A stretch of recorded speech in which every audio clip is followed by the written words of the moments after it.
Hi, everybody. This is Rick Pizzoli with Salesforce Europe, and we're here talking about scaling your business in the Nordics. I'm joined by our regional sales partners, Petri Rini and Ake Hippe. Petri is calling from Finland and Ake from Sweden. Welcome, gentlemen. Thank you very much. Thanks, Rick. Thanks.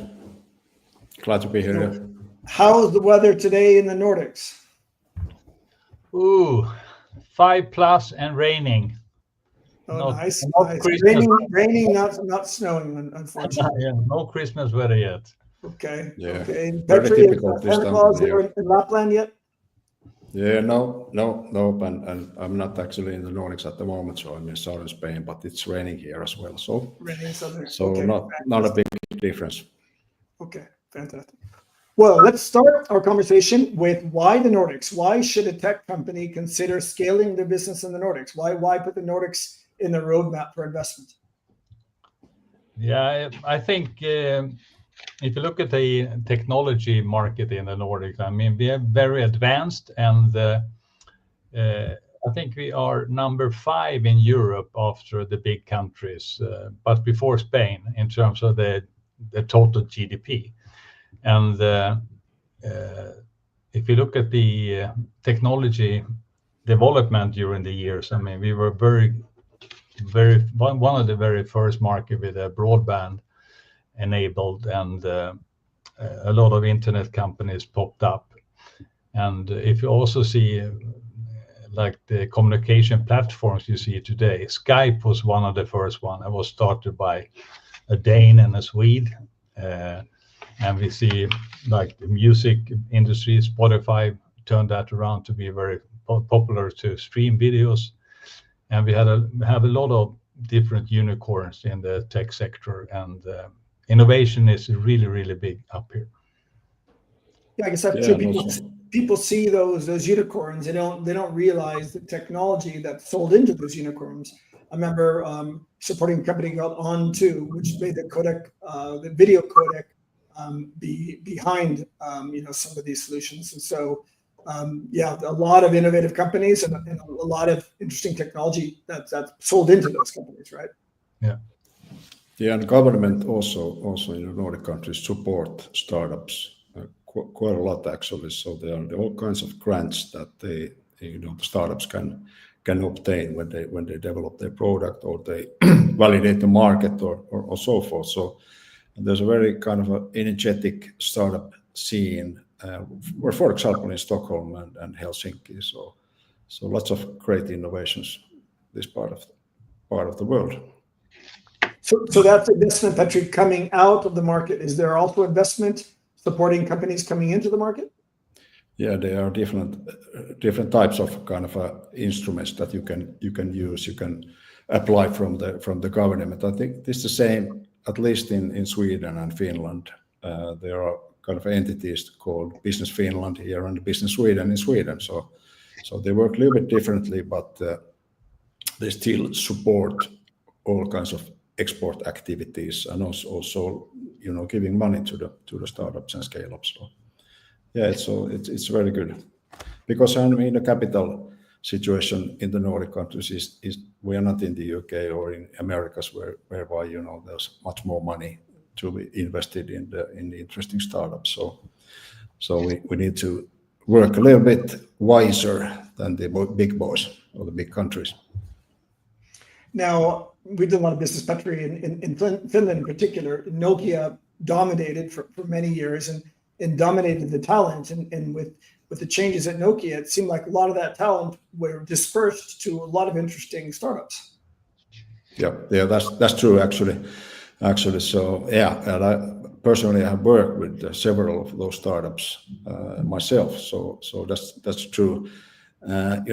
People don't kind of know Nokia as a brand anymore that well, because Nokia used to be the world leader in mobile handsets, but people don't realize that they still employ like 70,000 people. But the business is totally different at the moment. So it's networking, infrastructure and so forth. So it's not that cool. It's not that the consumer business anymore.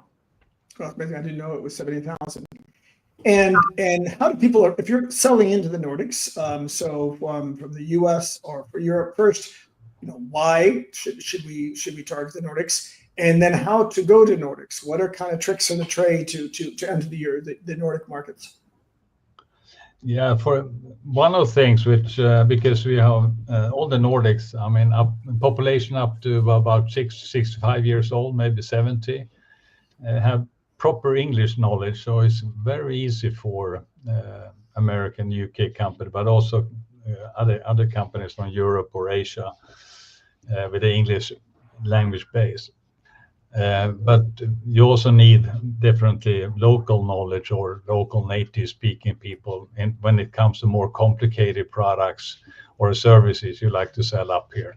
So then you need probably in-depth knowledge also in the language. But as an initial approach, and some of the area segments like telecom, e-commerce platforms, SaaS software platforms, they are easier to sell without their native languages, but it's always good to have that in terms of the support and the technical people. So that's one aspect. The second one is probably the high knowledge in terms of the technologies. We are very often used as a test market for high-tech products, not only from US, but also from Asia and so forth.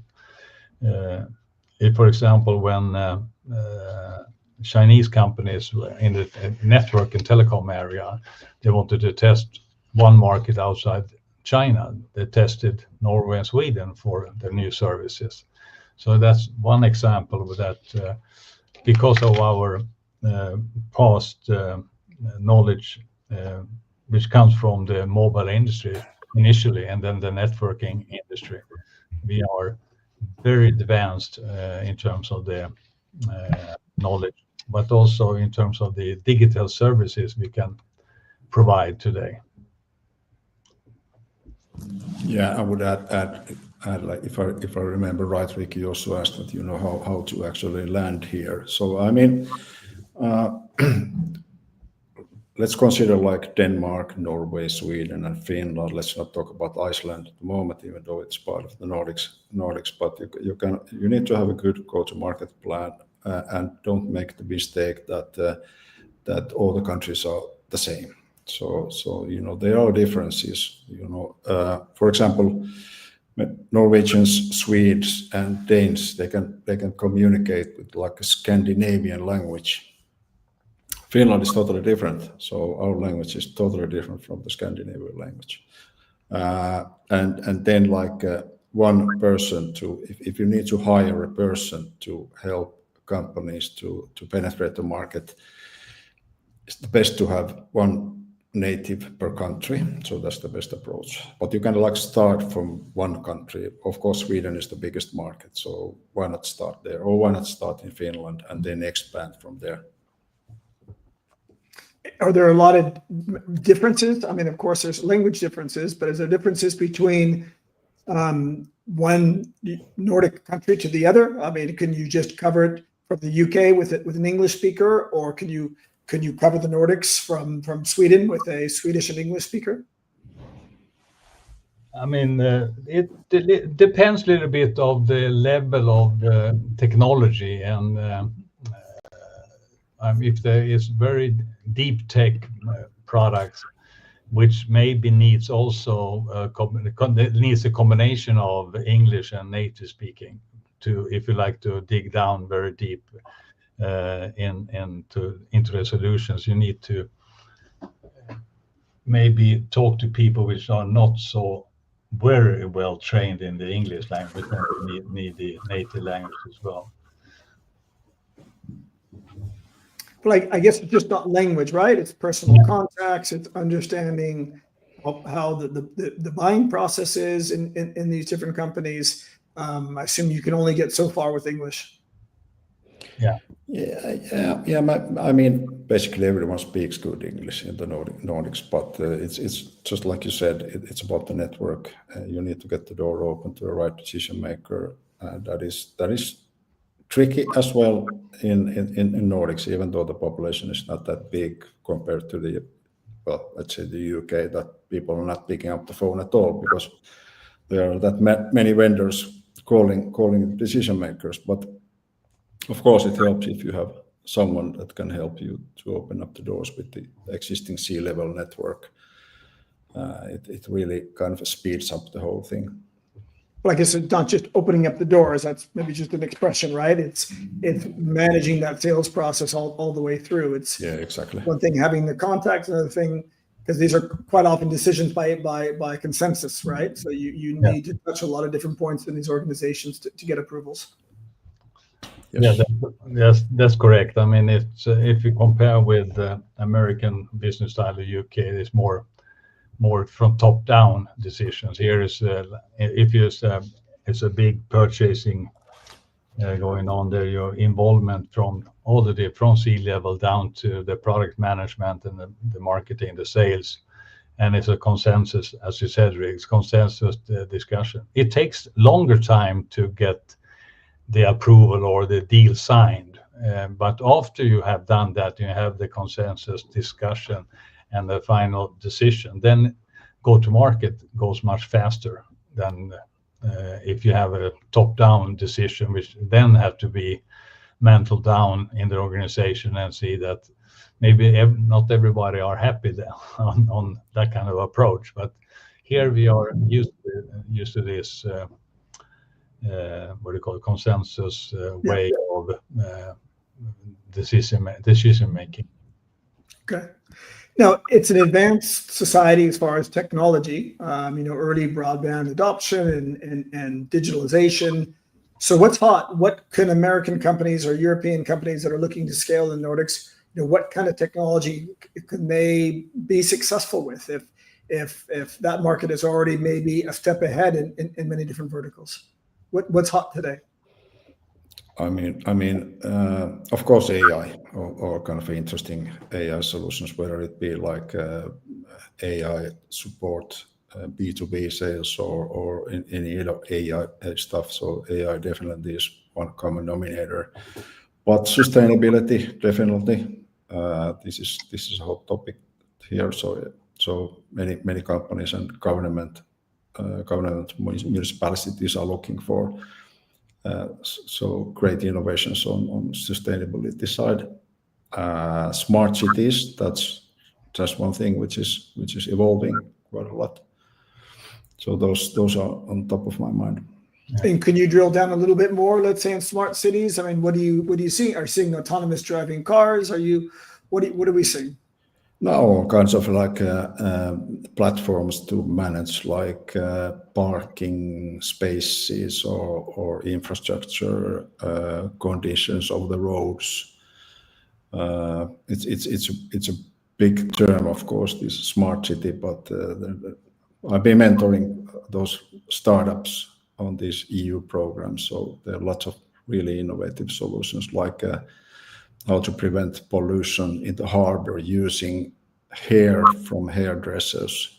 So all kinds of really cool solutions. Now, you just had a big event in Finland, Slush, right? And it's getting bigger every year, I take it. How was Slush this year, Petri? Yeah, it was very well. It's better organized now every year.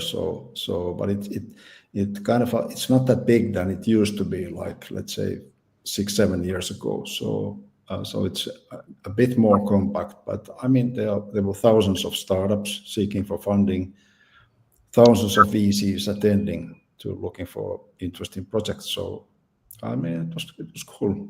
There's also this tech arena in Stockholm in February, which we participated with Åke this year actually. So Åke can maybe tell about that bit. Yeah, it's an event that's been going on in Sweden or Stockholm for 4 or 5 years now, and it's both like big speaker stands where you can attract like corporate speakers and also world leaders who speak there. But then it's a lot of small sessions as well, and then also you can book one-to-one meetings you get the calendar in well advanced, and you book meetings with startups from, I think there was over 60 countries last or this year in this event. So you see both investors from VC companies talking to these companies with startups or scale-ups in the scenario. And I had like maybe 10-15 meetings during that 2 days we were there. And a couple of them we are working on to see if we can provide some help for their scaling. But it takes time if they are in the early process of scaling up the business and seeking international partnerships and so forth. But we are in a good place with one of them at least. So we hope to. What's the name of the event again? I missed it. Tech Arena. Tech Arena. Okay. Yeah, it's one word. Yeah. Great. Well, we can put actually, Tech Arena and Slush into the what's the LinkedIn comments after the event. Okay. That's interesting. And when you guys when you're talking to scale ups that are leaving the Nordics, you know what's kind of the size of them? How big are they in people and revenue when they're kind of scaling outside, and what size of companies do you see successfully entering the Nordics? Maybe I can cover the leaving Nordics part. So yeah, of course, many startups also think that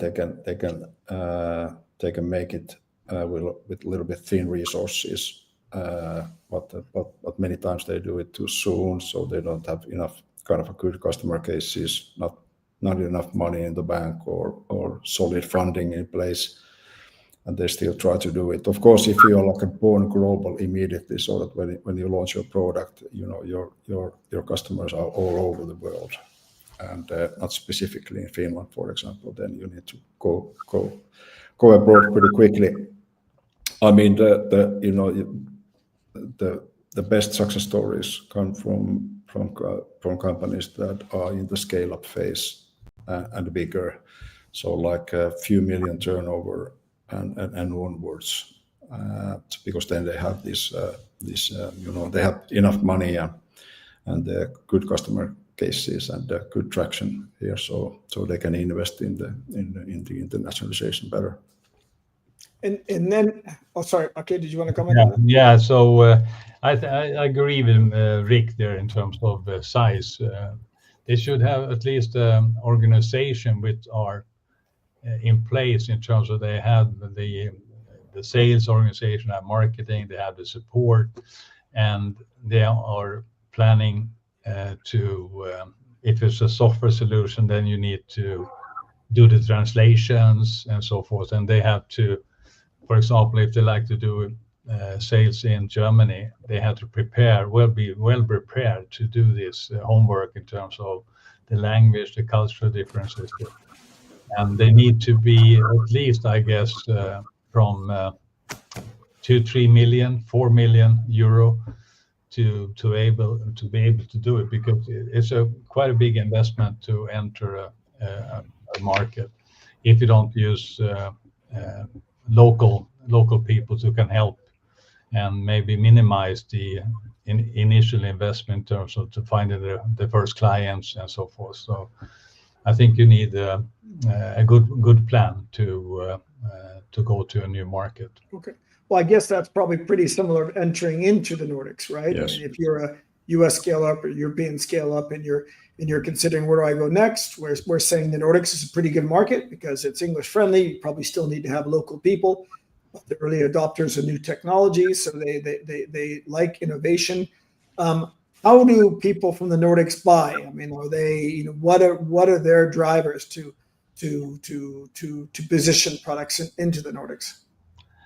I mean, buying. Of course, there are differences between countries, and of course, the buyer needs to have a pain. So and is looking for kind of a remedy for that pain. So that's of course where to start. But for example, in Sweden, okay, of course, is a expert on this one. It's like more this consensus type of buying process. So it's more democratic, which means that the Swedes are a bit more careful when they make decisions, but when they do, they have prepared everything very well. So the implementation is better. In Finland, we are a little bit more straight shooters. So it's the sales cycle is on average a little bit quicker, but then we don't have that much consensus into the next level. So implementing the solutions could take a little bit longer. I can add that because of our high technology knowledge in the market, it's easier to come here with a new product or new service, and then we are able to evaluate the process and also do a very in-depth competitive analysis and place the product in where it's the biggest opportunity to enter, and then check the proposal in our network where we can discuss with a reseller or retailer or end customer to see if this is a proper proposal for that type of customer, and we get the feedback directly from the corporate, from the resellers and the retail, and then we can adapt the strategy to enter market. By doing that, then we can enter on a test period the market and have a very quick acceptance on the product or service in the market. So this we have been put in place for the last 15-20 years with that strategy, that we actually check with the potential customers to see where is the best fit for this product or service. You mentioned a good point there. Okay, on channels, is channel a successful route to market in the Nordics? Is that a path that many companies take, and is it easy to engage channels? And will they then do the selling for you, or do you also need to do a bit of market seeding to create demand? I think it's mostly it's a combination of all of that, because nowadays it's hardly no new product coming into the market which have no competition. So most likely the distributors, the resellers may be already selling similar product. Then you need to find the advantage of this product and solution, and then you select the resellers is maybe not selling so many of the competition products, and built a good support product service around it. So it's more like you package it so that they have easier path to market and sell, and then you doing the feeding and support for marketing, PR side as well. So it's a combination to actually engage the resellers. So it's not let's say, free way into a market. It's not low cost or no cost, right? You don't just sign a channel and walk back and hope that they're going to do your work for you.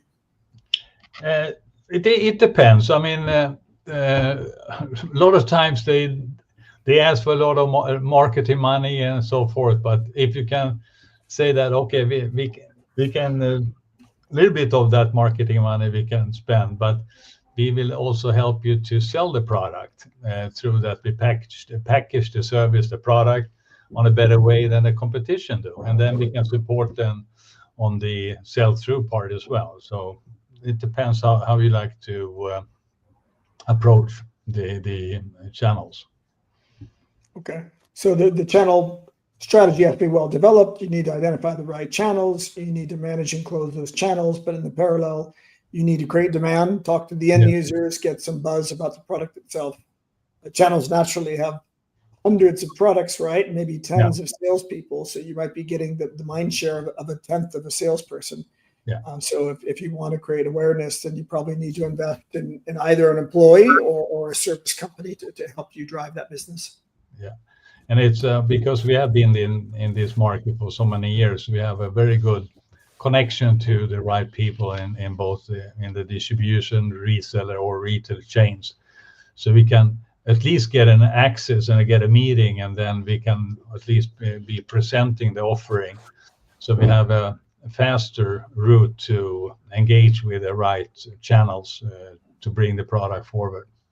Okay. Yeah, and this is not like a Nordic specific thing, but I like to always remind people that you need to have your kind of a partner processes and strategy thought of before you start building the channel, and at least the first version of your partner program in place, so that when you meet up with your potential channel partner, you can kind of explain how you work together, so that it's not like, hey, let's meet up and discuss how we could work together in the future, but we don't have any clue. So the better you kind of productize your approach, the better your kind of a partner sales scales as well. Okay. And how long does it typically take to bring a new product into the Nordics, either selling direct enterprise or to telco or via channel? How long should it take? And is it similar to the rest of Europe, or is it longer, shorter? I think it depends a lot on the product and service itself. If it's a highly complicated product and you have to do a lot of selling in different levels in an organization, then it's difficult. But I think you should have 3 to 6 months is a good to have an initial sales or initial setup or resellers and starting selling through. And everything there is also dependent on the marketing support you give in the channels to sell through.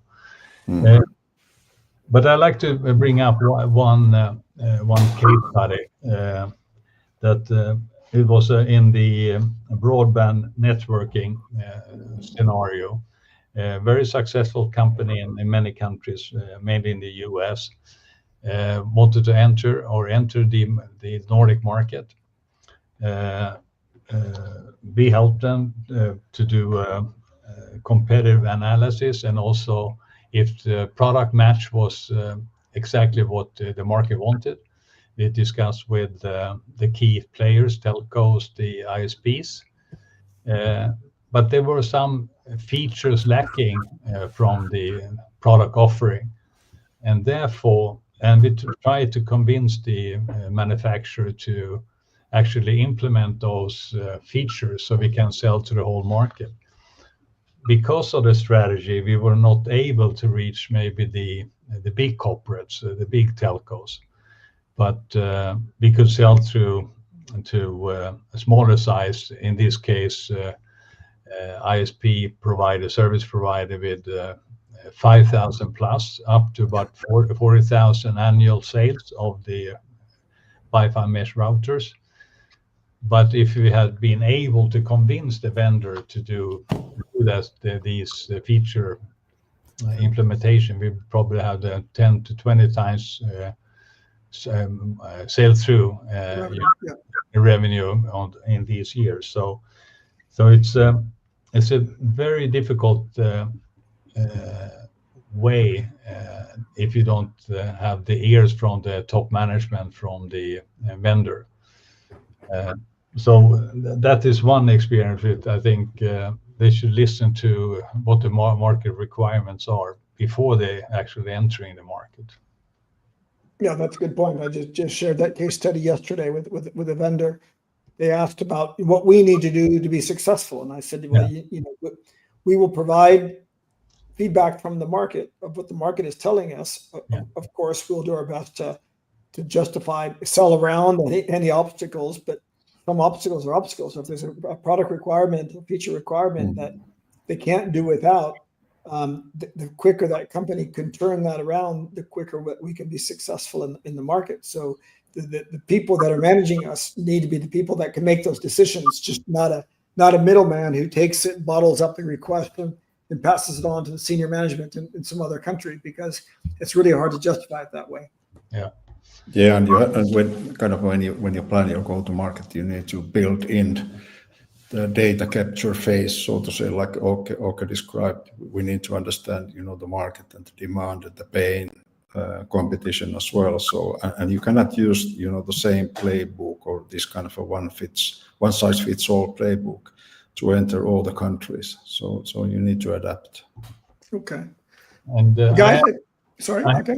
I have another example of a very successful one. This was quite a few years ago, but English company also in the networking area, which we started up and was able to enter with the right resellers, and did a very good homework in terms of how to position the product and targeting the key resellers of this product initially. So we grow from, they had already some sales from one UK salesperson. I think it was like 300,000-400,000 euros. And they have been selling for about 2.5 years before we came in. So after 6 months, we were able to do the same revenue as they did in 2.5 years. And on the first year, we did about 1 million euro. Second year, 2.5. And after a little bit more than 3 years, we have 5 million euro sales. Right. And we built the organization. First, it was me 50%, and then was me 100%, and we had a salesperson 100% and a support guy. And we built up. And after this 3.5 years, we were able to then be step back and promote a new CEO for the company. And so after, so on the 4th year, I can't remember exactly what they did, but we left after 3.5 years. So we built this successful entity, and we left them with 5 people running this, and was shooting for 6-7 million for the 4th year. So okay, great. Yeah. Nice story. Well, I think we've covered a lot today. We've established that Nordics is a great kind of entry market for Europe, for other European scale-ups to go to first, to kind of test their scale-up capabilities. Are they ready for new markets? Being English friendly, innovative on new technologies. Quite often it's the UK first, but the UK also becomes quite a saturated market. So I think the Nordics is quite a good alternative, either for European companies scaling or American companies coming in as a landing pad.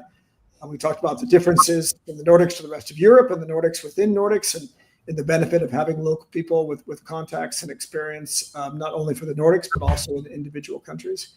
So Petri and Aki, really appreciate your time. And anybody, if you want to reach out to us individually on LinkedIn, please do, or via salesforceeurope.com, and share us your details, and look forward to our next session.